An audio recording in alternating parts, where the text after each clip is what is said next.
बिस्मिल्लाहिर्रहमानिर्रहीम। फ़रीद मलिक खालिद सुई machine dealer के प्लेटफार्म से आपके साथ मुखातिब हूँ।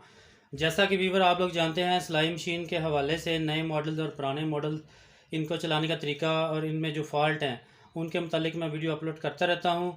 जो मेरे चैनल पर नए हैं उनसे मेरी गुजारिश है कि आप भी मेरे चैनल को सब्सक्राइब कर लें और बेल आइकन को भी प्रेस कर लें ताकि हर आने वाली वीडियो आप तक भी पहुँच सके। और जो मेरे पुराने व्यूवर हैं उनका बहुत शुक्रिया, उन्होंने मुझे काफ़ी सपोर्ट किया और इसी तरह आप मुझे सपोर्ट करते रहें ताकि आपके लिए मैं अच्छी सी वीडियो बनाता रहूं। तो आज मेरे पास ये टॉपिक है 8200 मॉडल का।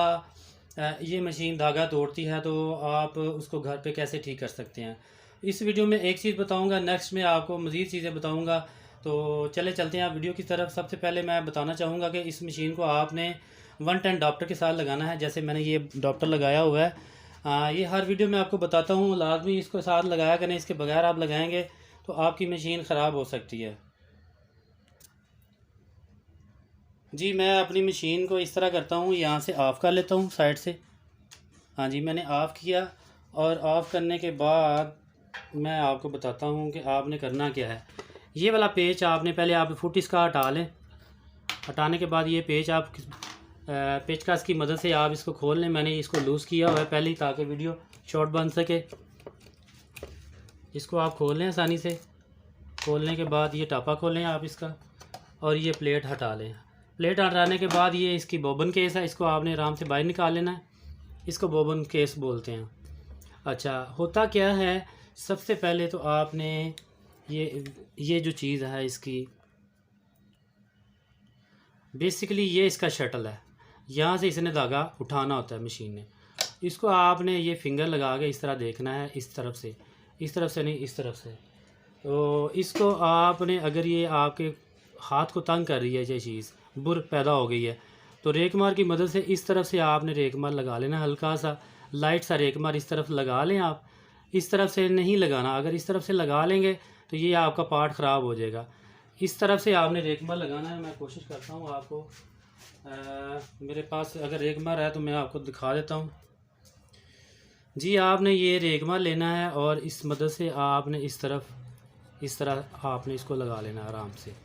इस तरफ से नहीं आपने लगाना है, इस तरफ से आपने लगाना है आराम से और इसको मुलायम करना है इस चीज़ को, ठीक है। उसके बाद आपने ये जो इसका शटल है, ये इसका बोबन केस है, जो इसको आपने अच्छी तरह से देखना है कि इसके ऊपर कोई इस जगह पे नीडल बाज़ वक़्त लग जाती है, सुई लग जाती है। नीडल लगने से बुर पैदा हो जाती है। अगर वो बुर पैदा हो गई है तो उसको आपने इस एरिए में, किसी भी एरिए में, इस एरिए में अगर आपको नज़र आ रहा है कि नीडल सुई का सुराख है, उस सुराख से जो बुर पैदा हुई है उसको भी रेकमार लगा के आप साफ़ कर लें तो इंशाल्लाह आपकी मशीन ठीक हो जाएगी। दोबारा आपको इसी तरह से लगाना है इसको। इसमें कोई पेच नहीं होता। ये पतरी के अंदर इस तरह, ये जब ये इसकी जो टेक है, ये इसका जो कॉर्नर है इसके साथ आएगा इस तरह से, और आपने इसको आयल भी करना है इस तरह से, ठीक है। उसके बाद आप इसको एक दफ़ा घुमा के चेक कर लें तो आपकी मशीन आपको नज़र आएगा, हाँ जी जाम नहीं है, इसका मतलब आपका ये पार्ट सही लग गया हुआ है। दोबारा से ऊपर ये पार्ट इस तरह लगा लें और इसको अच्छी तरह से कस लें जितनी ज़रूरत है। ये मैंने कसा और इसको दोबारा से मैंने ये फुट लगा लिया। तो व्यूअर, ये थी मेरी आज की वीडियो।